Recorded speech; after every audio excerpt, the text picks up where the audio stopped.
అంబటి రాంబాబు గారు ఏం మాటలు మాట్లాడారండి? గౌరవ ముఖ్యమంత్రి గారు తల్లిని అవమానించాడు, అవునా కాదా? నేను స్ట్రైట్ గా మాట్లాడుతున్నా. వాళ్ళని వదిలిపెడతామా?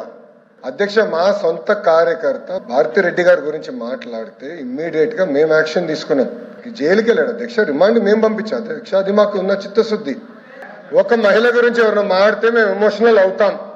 మీరెక్కడ అవ్వట్లేదు. మేము ఒక్క నిమిషం మాజీ ముఖ్యమంత్రి గారు ఏం చెప్పారు? అక్కడికి వెళ్ళి 2 చిన్న మాటలు చెప్పారన్నారు. మీకు తెలియపోతే మీరు బయటకు వెళ్ళొచ్చు. ఆయన ఏమన్నారు? 2 చిన్న మాటలు చెప్పారంట. ఒక తల్లిని అవమానం చేస్తారు, 2 చిన్న మాటలు ఉంటాయి మీకు? చిన్న మాటలు ఉంటాయి మీకు? సొంత తల్లి చెల్లిని గౌరవిస్తాం, మీకు అలవాట్లు లేకపోవచ్చు. మాకుంది బాధ్యత, మా పైన ఉంది. ఒక్క మహిళ జోలికి ఎవరు వెళ్తే వదిలిపెట్టాం మేము. అది మాకున్న సంస్కృతి. అంతేగాని మీరు సమర్థించి ఎవరో క్షమాపణ అడిగారని బాస్, ఒక తల్లి జోలికి వెళ్తే ఎవరిని వదిలిపెట్టాం. Take it from us. ఎవరిని వదిలిపెట్టే ప్రసక్తే ఉండదు మా దగ్గర. ఎవరు తల్లైనా, జగన్మోహన్ రెడ్డి గారి తల్లైనా కూడా, ఎవరు తల్లైనా, ఎవరు చెల్లైనా, ఎవరు అక్కైనా, ఒక మహిళ జోలికి వెళ్తే ప్రజాప్రభుత్వం ఎవరిని వదిలిపెట్టే ప్రసక్తే ఉండదు. అది మా గౌరవ ముఖ్యమంత్రి గారు చెప్పారు, గౌరవ ఉప ముఖ్యమంత్రి గారు చెప్పారు. మేము ఎవరిని వదిలిపెట్టాం. ముందు మీరు చూస్తారు కదా. అది